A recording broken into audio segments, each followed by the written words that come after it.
Kasaragod government college മുൻ principal doctor M രമയ്ക്കെതിരെയുള്ള മുഴുവൻ അച്ചടക്ക നടപടികളും ഹൈക്കോടതി ഡിവിഷൻ ബെഞ്ച് റദ്ദ് ചെയ്തു.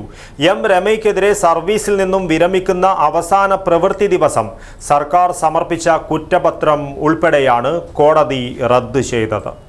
ആയുഷ്കാലം മുഴുവൻ നീളുന്ന ആത്മബന്ധം. Gold king, the trust with quality. Gold king, main junction, Uppala. Branches Hosangadi, Kumbla, Karnataka, Mudipu. Kasaragod government കോളേജിൽ മുൻ പ്രിൻസിപ്പൽ ഡോക്ടർ എം രമയ്ക്കെതിരെയുള്ള നടപടിയിൽ SFIക്കും സർക്കാരിനും തിരിച്ചടി. SFI വിദ്യാർത്ഥിയെ അപമാനിച്ചെന്ന പരാതിയിൽ സ്വീകരിച്ച സർക്കാർ നടപടികളെല്ലാം ഹൈക്കോടതി ഡിവിഷൻ ബെഞ്ച് റദ്ദാക്കി.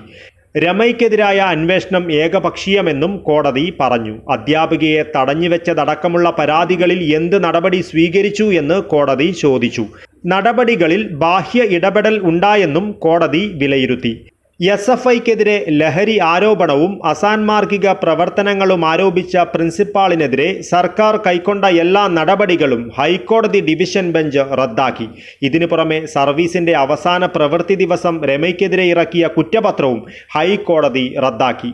ഉന്നത വിദ്യാഭ്യാസ മന്ത്രിയുടെ പ്രേരണയിലെടുത്ത വകുപ്പ് തല അന്വേഷണവും റദ്ദാക്കിയിട്ടുണ്ട്. വകുപ്പ് തല നടപടിയെടുക്കുവാൻ കോഴിക്കോട് കോളേജിയേറ്റ് എഡ്യൂക്കേഷൻ ഡെപ്യൂട്ടി ഡയറക്ടർക്ക് അന്വേഷണ ചുമതല നൽകിയപ്പോൾ തന്നെ ഹൈക്കോടതി ഡിവിഷൻ ബെഞ്ച് നടപടി സ്റ്റേ ചെയ്തിരുന്നു.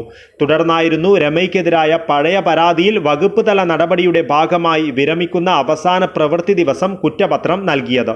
ഡോക്ടർ രമ സീനിയർ അഭിഭാഷകൻ ജോർജ് പൂന്തോട്ടം മുഖേനയാണ് ഹൈക്കോടതിയെ സമീപിച്ചത്.